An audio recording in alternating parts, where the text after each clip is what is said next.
Meski masuk di apit 2 libur panjang, kinerja indeks harga saham gabungan dan rupiah tak malas-malasan. IHSG dan rupiah ditutup perkasa pada perdagangan hari Jumat. Indeks harga saham gabungan ditutup menguat 70,64 poin atau 1,064% menjadi 6.762. IHSG bergerak dalam rentang 6.692 hingga 6.776 dengan nilai transaksi mencapai 11,81 triliun. Penguatan indeks didukung kenaikan hampir seluruh sektor saham. Adapun penguatan dipimpin saham sektor teknologi 2,42%, sektor properti 1,83%, dan sektor konsumer non-primer 1,54%. Rupiah bahkan menanjak tinggi dengan penguatan 1,2% atau yang tertinggi dalam 2 bulan terakhir. Rupiah ditutup perkasa 15.150 terhadap dolar Amerika Serikat. Adapun penguatan Jumat ditopang oleh sentimen positif pasca keputusan Bank Sentral Amerika Serikat The Federal Reserve. Seperti yang diketahui, rapat Federal Open Market Committee atau FOMC pada Rabu waktu Amerika Serikat memutuskan untuk menaikkan suku bunga acuan 25 basis poin menjadi 4,75 hingga 5%.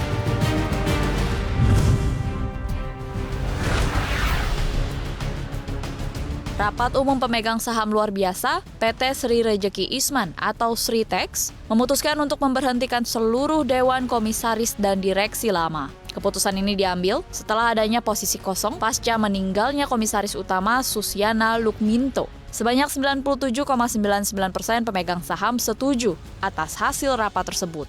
Meski seluruh jajaran dicopot dari jabatannya, untuk kepengurusan yang baru, manajemen masih mempertahankan nama-nama lama, meski harus berpindah kursi jabatan. Memasuki bulan Ramadan, harga berbagai kebutuhan pokok terus berterbangan. Kenaikan dipimpin oleh harga cabai merah yang kian pedas, naik 20% hingga Rp90.000 per kilogramnya. Melansir Pusat Informasi Harga Pangan Strategis Nasional, per 24 Maret 2023, harga cabai secara nasional ada di rentang Rp75.150 per kilogramnya. Namun hal ini berbeda dengan yang ditemui di lapangan yang mengungkap harga cabai naik hingga Rp90.000 per kilogram. Sama halnya dengan ayam, harga ayam berada di Rp35.350, namun saat ditemui di pasar Klender, harga ayam telah meroket hingga Rp40.000. Meski demikian, harga telur masih berada di kisaran Rp30.000. Telur juga menjadi salah satu sembako yang naik jelang Hari Raya. Sebelum Ramadan, harga telur terpantau di Rp26.000 atau naik sekitar Rp4.000. Deputi Bidang Ketersediaan dan Stabilisasi Pangan Badan Pangan Nasional I Gusti Ketut Astawa mengatakan penyebab meroketnya harga cabai dikarenakan pasokan di sejumlah daerah berkurang akibat cuaca ekstrim. Meski demikian, ia memastikan pasokan untuk kebutuhan di Ramadan akan tercukupi. Bank Indonesia mencatat penghimpunan dana pihak ketiga atau DPK pada Februari 2023 sebesar Rp7.775,7 triliun atau tumbuh 9,1% dibandingkan bulan sebelumnya 8,5%. Pada Februari 2023, dana tabungan korporasi meningkat 17,9% menjadi Rp218,8 triliun. Sementara itu, simpanan jangka panjang perorangan tumbuh 5,2% menjadi Rp1.412,5 triliun. Kenaikan ini sejalan dengan perkembangan suku bunga simpanan berjangka.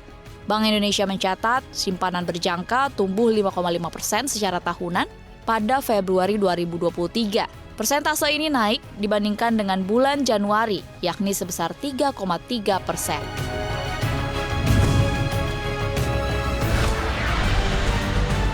Data inflasi terbaru Jepang mengumumkan adanya perlambatan.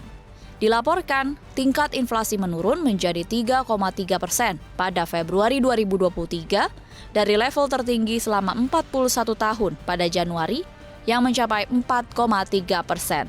Penurunan ini terjadi karena kenaikan paling rendah di sektor transportasi dan komunikasi dalam 5 bulan terakhir. Di Februari, angkanya mencapai 1,7% jika dibandingkan dengan Januari 2,1%. Harga bahan bakar, lampu, dan air juga turun untuk pertama kalinya sejak Mei 2021. di mana bahan bakar minus 0,3% dari sebelumnya 14,9%. Listrik minus 5,5% dari sebelumnya 20,2% dan gas 12,5%. Inflasi inti Jepang naik 3,1% secara year on year dan secara bulanan harga konsumen turun 0,6% di bulan Februari. Ini merupakan penurunan pertama sejak Oktober 2021.